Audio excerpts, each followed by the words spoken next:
Sejam bem-vindos, pessoal. Estamos começando aqui o nosso novo projeto número 2, Humanos, Cidadãos do Cosmos. E qual o objetivo desse projeto? Esse projeto é uma continuação, num nível maior, do projeto Sobreviventes Quase Humanos. Projeto este que finalizou com 11 vídeos sobre a problemática da vida e os principais pontos de preocupação e constrangimento da vida neste planeta. Nesse novo projeto vamos expor nosso ponto de vista e esclarecer em outro nível de aprendizado a evolução do ser na Terra, bem como abordar as competências, as quais devemos explorar para nos tornarmos humanos cidadãos do cosmos. Quais objetivos devemos atingir para a plenitude humana em todos nós, habitantes da Terra? Estamos entrando numa nova fase que vai exigir muito mais de nós, não só sair da ignorância, mas principalmente desenvolver capacitações que nos levem a uma nova era e termos o direito de sermos cidadãos.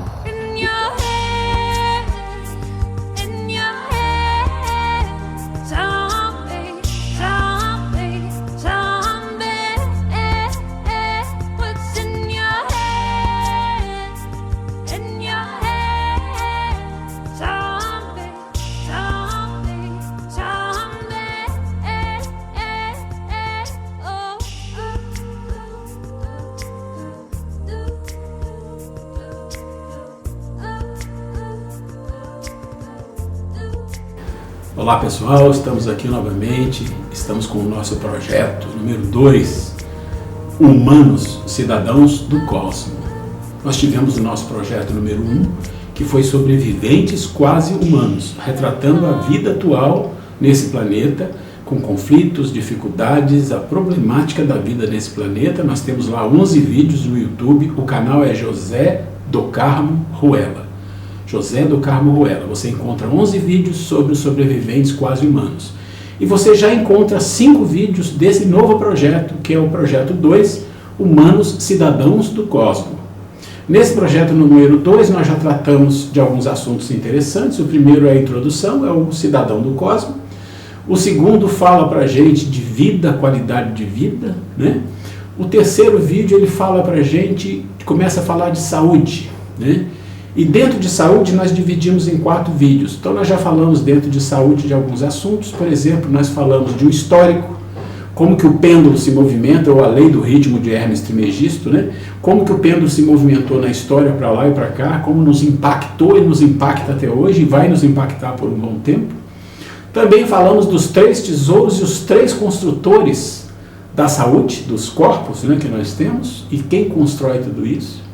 Falamos também de alguns assuntos interessantes, e agora nós estamos entrando no vídeo 3/4. Então fizemos saúde em 4 partes, 1/4, 2/4, hoje é o 3/4. E o assunto de hoje é a maior doença do mundo.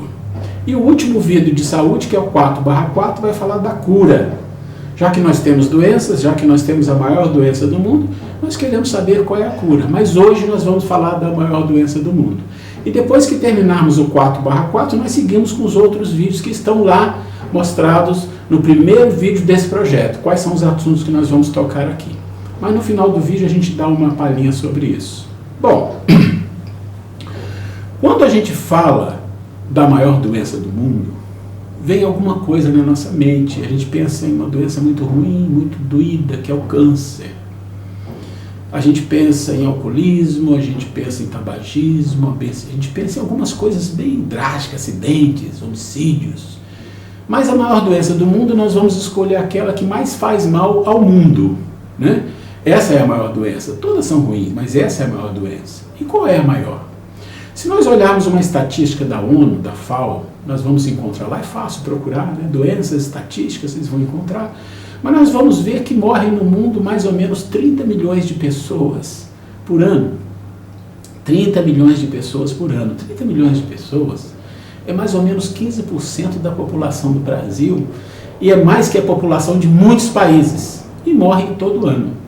E quando você olha a lista, você fica assim, olha, mas eu nunca imaginei que isso era a maior causa de doença, de morte, né, no mundo.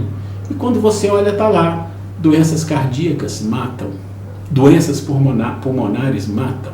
E essas duas doenças cardíacas, principalmente infarto, entupimento de veias e doenças pulmonares, corresponde a quase a metade desses 30 milhões. Aí vem uma lista de outras, aí tem até de diarreia se morre, né? Quando a gente pensa em doença do coração e doença pulmonar, a gente relaciona com, talvez, alimentação, não é? Alimentação, nós não vamos falar aqui de karma, vamos deixar de lado por enquanto, mas vamos pensar, uma alimentação ruim pode gerar problemas no sangue, entupimento, açúcares e outras gorduras, e normalmente é isso. E pulmonar? Meio ambiente, respiração, poluição. E aí a gente vai relacionar isso com a maior doença do mundo, porque uma puxa a outra.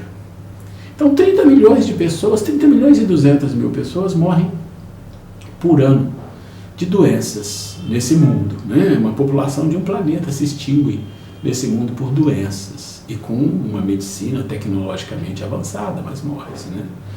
E aí, seguindo em frente, nós vamos ver que as guerras também matam muito, né? Se nós olharmos também, vai lá e pesquisa, guerras no mundo nos últimos 1000 anos, 2000 anos, 100 anos, o que for. E a gente até se assusta quando olha as guerras que mais mataram no mundo, a gente vai falar, guerra mundial. Não é, são guerras chinesas, de dinastias, isso é impressionante. Mas lá em 700, 500 depois de Cristo, nós não vamos se apegar a isso, nós pegamos uma estatística dos últimos 100 anos. E a estatística dos últimos 100 anos, também você vai lá no Google, você acha, você encontra 3 grandes guerras. A Primeira Guerra Mundial, que matou mais ou menos 25, 20 milhões de pessoas. A Segunda Guerra Mundial, que matou mais ou menos 60, 65 milhões de pessoas. E junto com a Segunda Guerra Mundial, a Guerra Sino-Japonesa, mas que na verdade já faz parte da Segunda Guerra, né? A guerra do Japão com os Estados Unidos ali, que morreram 20 e poucos milhões de pessoas. Uma coisa assim assustadora. Então nós temos aí, guerra mataram 130 milhões de pessoas nos últimos 100 anos. Mas se a gente considerar, não 100 anos, mas considerar a quantidade de tempo que as guerras duraram, vamos falar aí 10 anos, 15, não passa disso, né? Ou 20 se quiser, são 130 milhões de pessoas, metade da população do Brasil, mais alguma coisa. É de assustar. É de assustar. Isso não é o pior. Nós estamos contando essa história para chegar em algum lugar. Estatística da ONU, de novo, né, da Organização Mundial de Saúde, desculpe, está lá escrito, sobre um problema grave que o mundo tem, que é a fome. 820 milhões, 821 milhões, 827 milhões, nessa sequência, subindo, não está descendo, subindo, até 2017, morreram, passam fome no mundo. O que significa passar fome? É ter fome. É ter fome mesmo, né? É não ter o que comer, é passar fome e fatalmente essas pessoas ou morrem cedo, vão ter debilidades, ou seja, vão ser um páreo ali sofrendo o resto de sua vida. Desses 820 milhões de pessoas, 160 milhões são crianças. 160 milhões são crianças. E ainda, um número mais assustador, 2 bilhões de pessoas, 2 bilhões de pessoas têm deficiência alimentar. Quer dizer, vai causar uma deficiência aqui. Quando a gente olha para esses números, a gente fala assim, nossa, mas quantas pessoas passam fome? São 24 mil pessoas morrem de fome todos os dias. Ontem morreram 24 mil, hoje, no final do dia, morrem mais 24 mil no ano, por dia, de fome. Isto é a estatística da ONU. E aí a gente para pensar e fala, nossa, mas por que isso, né? Esse mundo, o que acontece? Porque a gente pode pensar, o mundo é assim mesmo, o processo é esse, o ser humano é assim. Não, mas escuta, quem constrói o mundo somos nós, não é o governo, não são as instituições, não são os ricos, não são os pobres, somos nós. Somos nós. Nós construímos esse mundo. Nós estamos fazendo desse mundo aquilo que nós somos por dentro. Como pode ter 800 milhões de pessoas passando fome e outras 830 com obesidade? O que está errado? O que acontece? E aí são várias coisas que influenciam isso, mas nós vamos tocar no ponto aqui que a gente chama de a maior doença do mundo, né? A maior doença do mundo é uma normose. E eu já falei de normose em outros vídeos, rapidamente. Normose é assim, né? Você lembra de vídeos, de filmes que falam dos gladiadores de Roma, e os gladiadores entravam na arena, se matavam os animais matavam os gladiadores, aquela coisa toda, o povo aplaudia, e aquela festa durava meses, com mortes e mais mortes, e aquilo era normal, era uma coisa que o povo cultuava.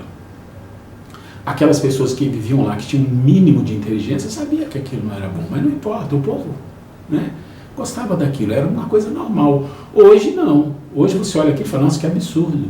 Porque era uma normose. O que é uma normose? É algo que o povo considera normal, mas que causa um mal muito grande à população. Porque normalmente uma normose envolve um planeta, envolve um país, envolve uma comunidade. Então envolve muitas pessoas.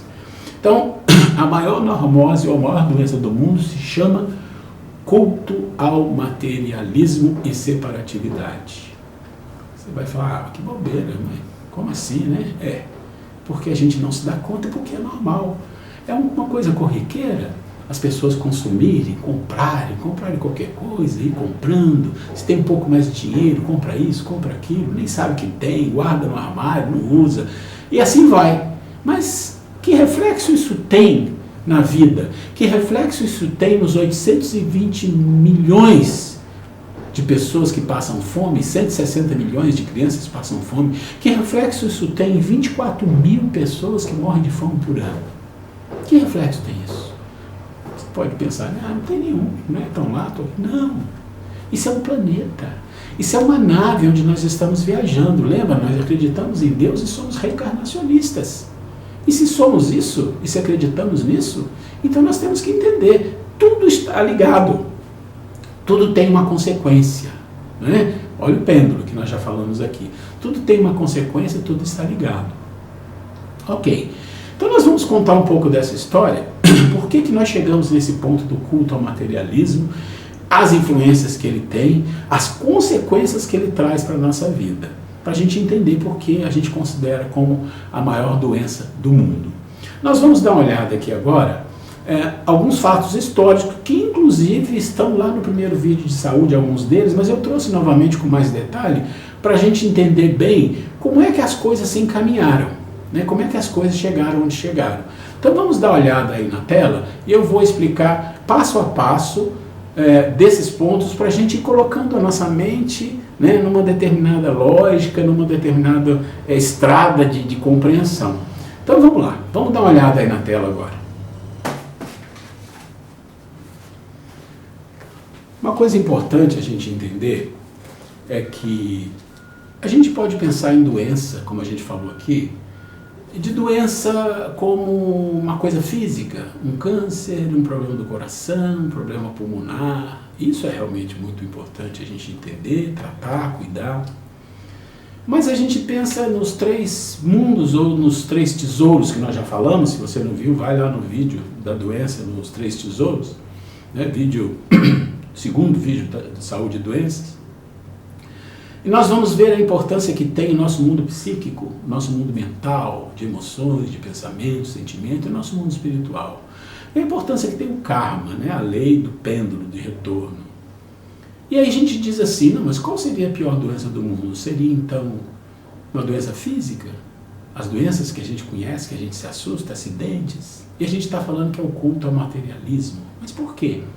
Porque quando você fala culto, você fala de identificação. Ou seja, alguém se identifica com alguma coisa de uma forma muito forte, quase que uma entrega, né? Quase que uma entrega. Isso tem um efeito de uma coisa que muitas pessoas conhecem. Eu vou falar aqui o nome, vocês vão lembrar, que tem muitos filmes acerca disso. Uma coisa chamada zumbi. O que é um zumbi? Então vocês já viram o filme, zumbi é aquela pessoa que morreu, e ele renasce ou revive, mas não é mais ele. É um ser sem vontade própria, dominado, né? E ele faz as coisas que tem que fazer em prol de quê? De uma única coisa. Matar as pessoas, comer as pessoas, porque eles precisam daquilo para sobreviver.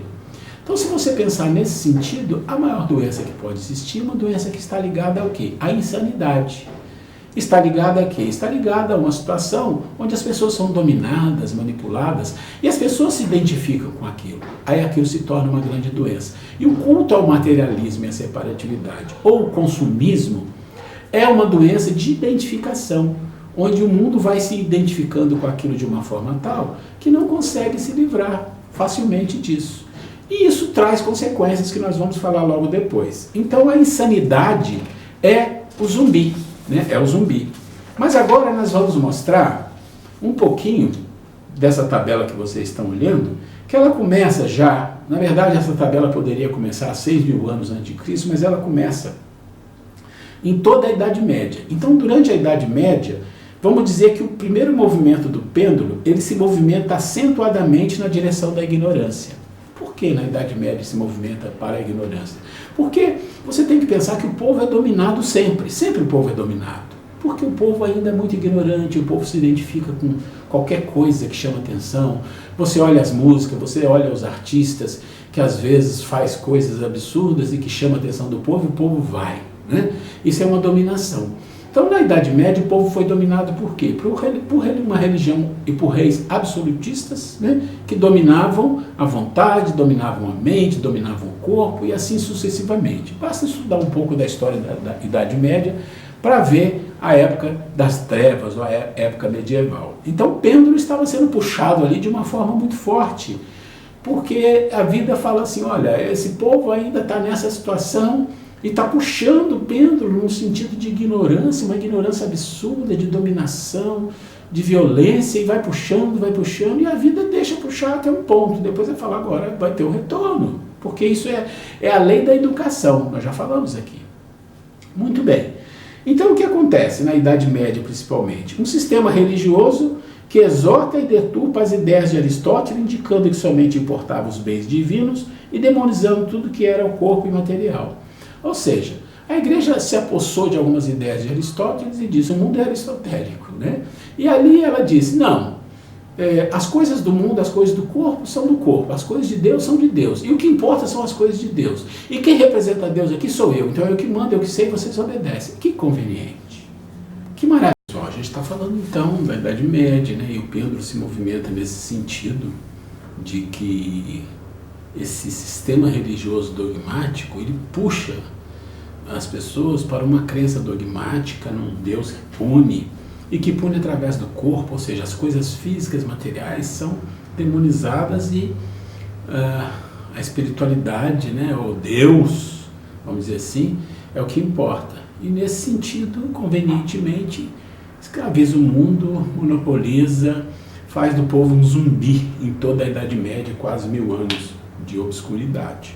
Seguindo em frente, a gente tem mais ou menos até 1600 o absolutismo dos reis, junto com a igreja, né?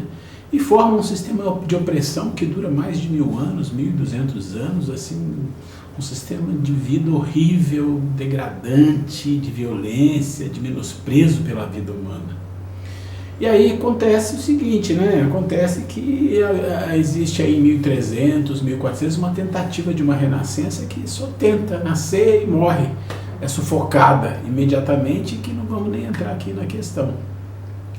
Mas o mundo, ele precisa respirar alguma coisa diferente. A vida, por si só, o próprio homem, com toda a sua ignorância, com todas as suas dificuldades, ele se debate.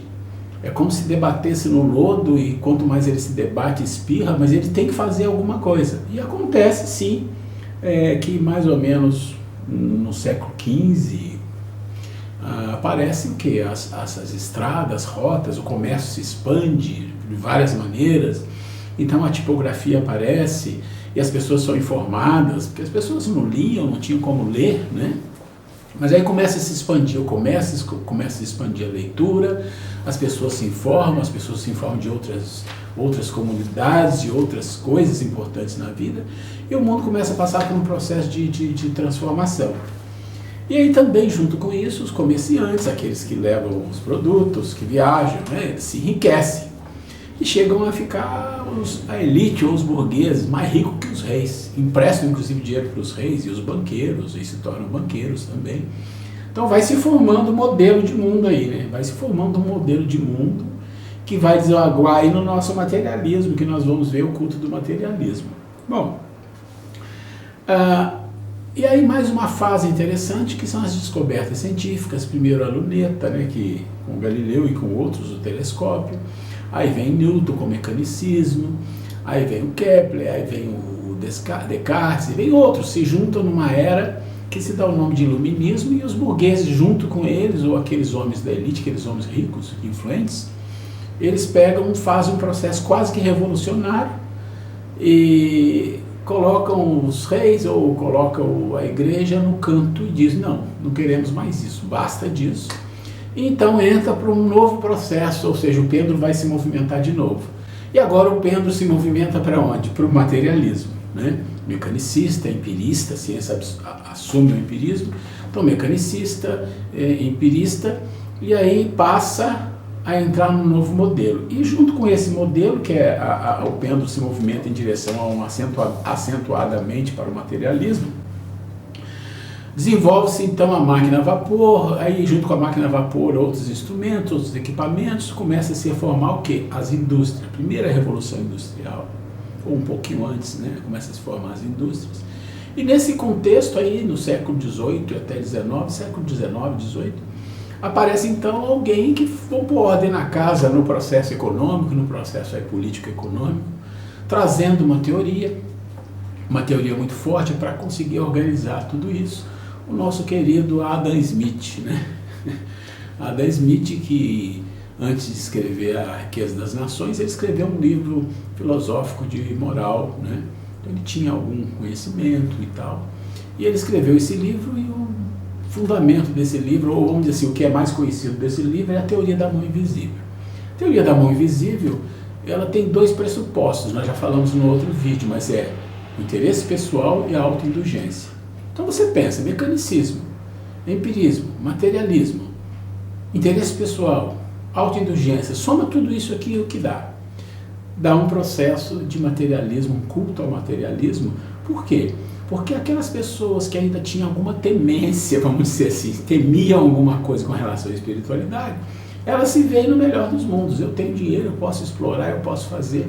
Porque a teoria em si, ela não significa nada se ela for pôr em prática de uma forma completamente diferente. E a teoria, depois que você olha para trás, ela pode parecer muito inocente. Então, a teoria da mão invisível, ela é inocente no sentido assim, olha, o meu interesse pessoal, quando se junta ao seu interesse pessoal, tudo funciona naturalmente. Que beleza se nós fôssemos anjos, se nós fôssemos santos, não é? Mas não é assim que é. O homem é egoísta, a sua natureza é de egoísmo, a sua natureza é de violência, a sua natureza é de dominação de poder. Então, o meu interesse pessoal e o seu interesse pessoal.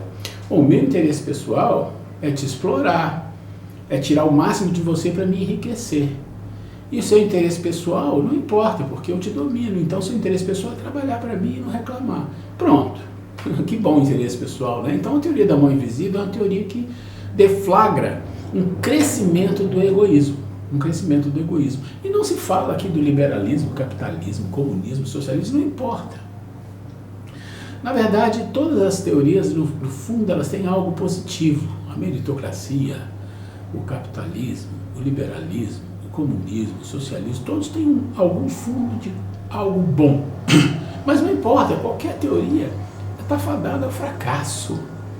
No mundo onde nós somos fracassados, no mundo onde o homem é egoísta por natureza, é violento, é dominador, ele quer tudo para si, qual o sistema que vai dominar isso? Não, porque é o próprio homem que cria. Então isso é preciso entender. Está na nossa mão. O poder está conosco, está dentro de nós. Nós precisamos compreender isso, né?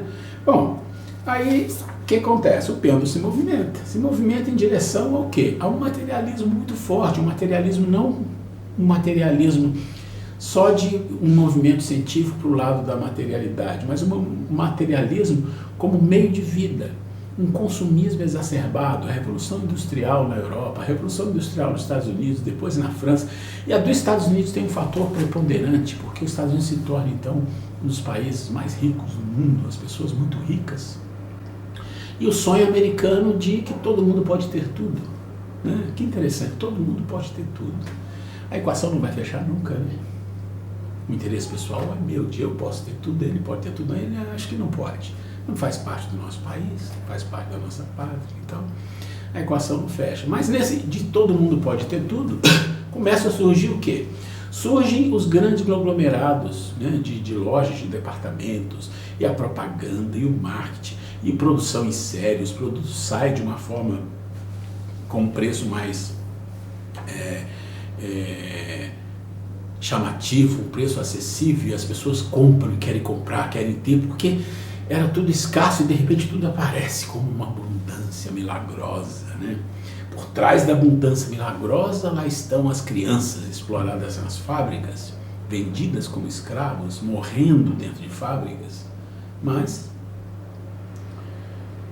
o materialismo tem uma coisa interessante, ele tem várias que nós vamos falar, mas ele tem uma coisa: ele corta a cadeia produtiva, ele não te deixa ver o que está por trás, ele te deixa ver algo na vitrine que te hipnotiza. Aquilo tem vida, você não tem mais, você é dominado, você passa pelas vitrinas, as vitrinas têm vida e te dominam psicologicamente, você é um zumbi, não é isso? Você é um zumbi manipulado por coisas que não têm vida, inanimadas, que você dá vida a elas, então elas te dominam. E você faz tudo para ter aquilo que às vezes você não representa nada na sua vida. Mas aí entra quem? Entra a psicologia. Entra o Edward Bernays, que é sobrinho do Freud, que fala, não, vou trabalhar com o inconsciente que o Freud está falando aqui, e colocar isso na propaganda, colocar isso de uma forma onde nós podemos fazer com que as pessoas comprem. Comprem. Comprem. Comprem, comprem, comprem, comprem. Não importa para quê, mas que comprem. E assim começou o culto ao materialismo, ou seja, zumbis se identificam com o quê? Se identificam em comprar. Eu compro porque eu vou ser feliz, eu compro porque isso me faz bem, eu compro porque eu sou uma mulher linda, aquilo diz que a mulher vai ficar linda se comprar, eu compro porque eu sou um homem viril, e ali está falando que se eu fumar Marlboro eu vou ser um homem viril, se eu tiver isso eu vou ser um homem viril, então eu compro. Então, psicológico começa a atuar aí, né? Mais ou menos no século XIX e até hoje, cada vez mais sofisticado para induzir ao consumo, consumo, consumo. Mas muitos não podem consumir. Então a equação não fecha. Então enquanto alguém gasta o seu dinheiro, explora, manipula para ter mais e mais e tirar daquele que tem menos, porque é assim que está funcionando o mundo.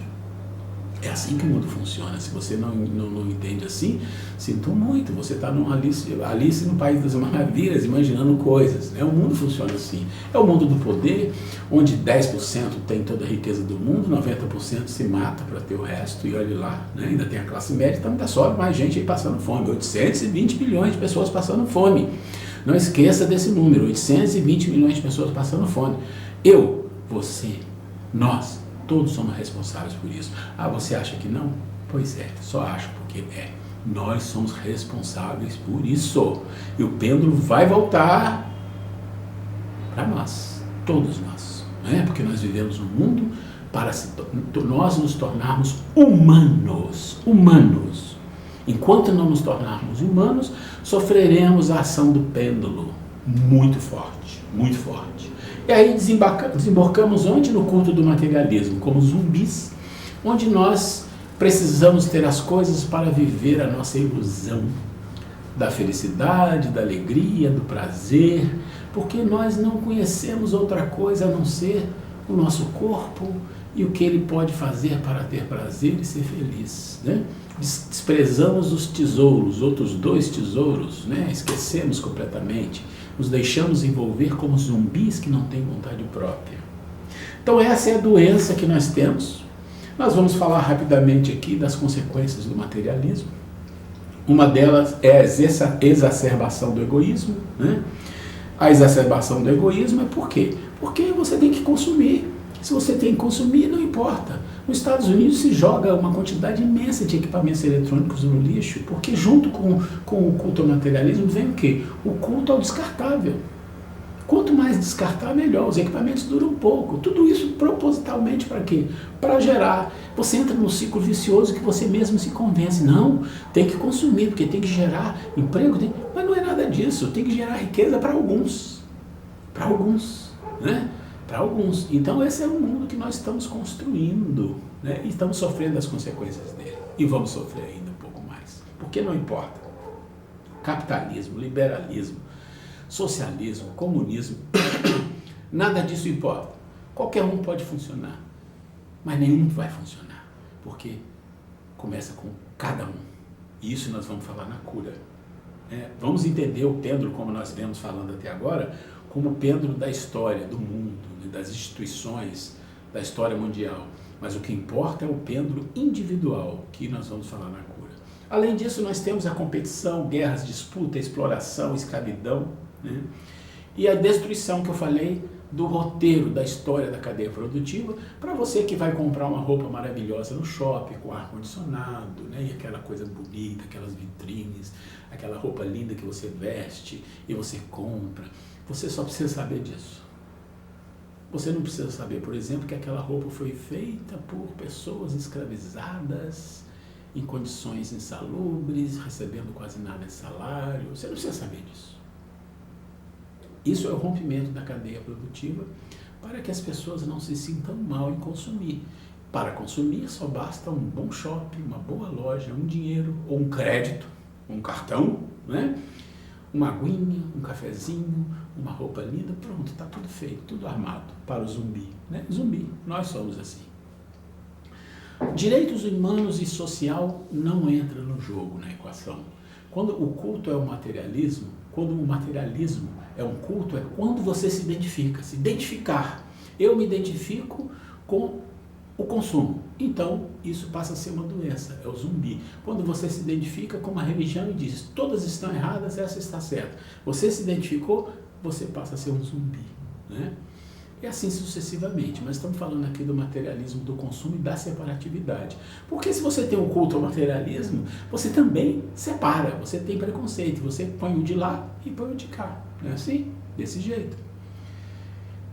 Utilização de mecanismos de manipulação, degeneração dos objetivos nobres do ser humano. Então fala, olha, meio ambiente, vamos falar do meio ambiente, vamos falar da natureza, aí vem alguém e sufoca. Vamos falar do meio, vem alguém e sufoca. Esse processo do Greenpeace tinha um movimento muito forte que nós tivemos aí de meio ambiente, foi sufocado principalmente na época do Reagan. O Ronald Reagan foi um presidente, eu diria assim, não é o pior, não posso dizer o pior, mas um dos piores da história, porque é só estudar um pouco da história do governo dele e ver como ele manipulou de muito para sufocar a questão do meio ambiente. Porque os presidentes, não se iludam, eles não têm poder. A gente pensa que tem, mas eles trabalham em função de outras pessoas que não aparecem, né? Que não aparecem e que comandam, como se fossem marionetes para que façam aquilo que interessa a um grupo menor de pessoas. A teoria da conspiração, bom, pensa o que quiser, né? Eu estou passando aqui aquilo que a gente estuda, que a gente aprende, e falando do culto ao materialismo que está relacionado com tudo isso. E a destruição do tecido social, claro.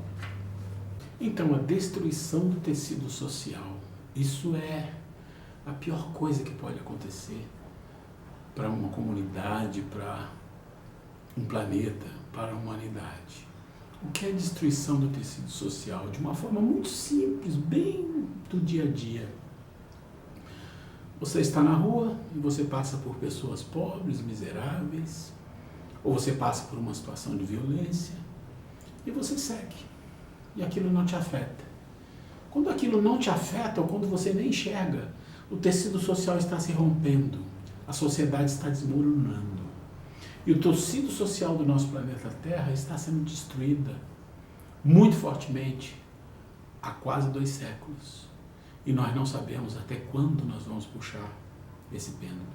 Até quando o pêndulo vai suportar ser puxado.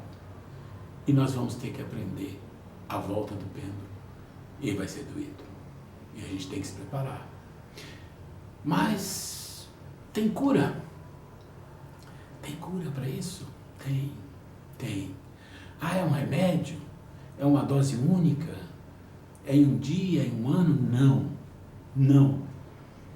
Tudo que existe no mundo, nós falamos isso lá no projeto Sobreviventes Quase Humanos, quando nós falamos do bem e do mal. Falamos sobre o medo. Tudo que existe no mundo é fruto de nós. Assim como nós podemos viver num mundo de violência, de diferenças, nós podemos viver num mundo de humanos, de fraternidade, de justiça, de bondade. Depende de nós. Isso é maravilhoso. Nós temos que fazer o trabalho. Isso é extremamente gratificante pensar que nós podemos começar. O próximo vídeo vai falar como? A cura. A cura não é do culto do materialismo, é a cura. A grande cura para todas as doenças que nós temos na vida. Nós podemos curar. Muita paz, muita luz para todos vocês.